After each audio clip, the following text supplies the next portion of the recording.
ये कहानी एक नन्हे खरगोश की है जो जंगल में रहता था। वो बहुत खूबसूरत और शरारती था। शरारती होने के साथ साथ समझदार और मिलनसार भी था। घर में माँ से मिलने जो भी जानवर आते वो सबको सलाम करता और अदब से पेश आता। उसकी दोस्ती हर किसी से थी। वो सबकी मदद करता और सबके साथ मिलजुल कर रहता। हाथी, बंदर, हिरन, बिल्ली और लोमड़ी सभी उसके बहुत अच्छे दोस्त थे। नन्हा खरगोश चूंकि बहुत शरारती था, इसलिए कभी कभी वो अपनी शरारतों की वजह से मुश्किल में भी फंस जाता। आज भी ऐसा ही हुआ था। नन्हा खरगोश खेलता, उछलता, कूदता जंगल में बहुत आगे निकल आया था, मगर उसकी शरारतें और अटकेलियां खत्म ही नहीं हो रही थी।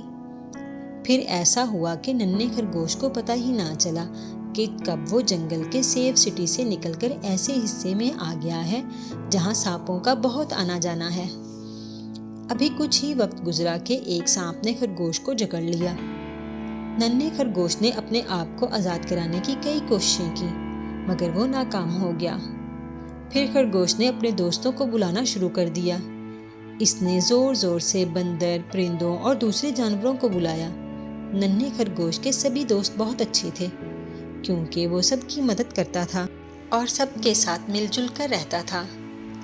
आज सभी जानवर नन्हे खरगोश की मदद को आ गए थे। परिंदों ने दूसरे जानवरों को बुलाने में खरगोश की बहुत मदद की। हाथी ने अपनी लंबी सूंड से सांप को दबोच लिया। किसी ने सांप को चोंच मारी तो किसी ने टांग। अब तो सांप नन्हे खरगोश को पकड़ने पर ही पछताने लगा। सांप को तो अपने आप को बचाना मुश्किल हो गया। उसने भागने में ही आफियत जानी और फौरन वहां से भाग निकला। सभी जानवर उसे डराने और भगाने के लिए उसके पीछे भागे। सांप एकदम से झाड़ियों में गायब हो गया। खरगोश और बाकी जानवर खुशी से झूमने लगे।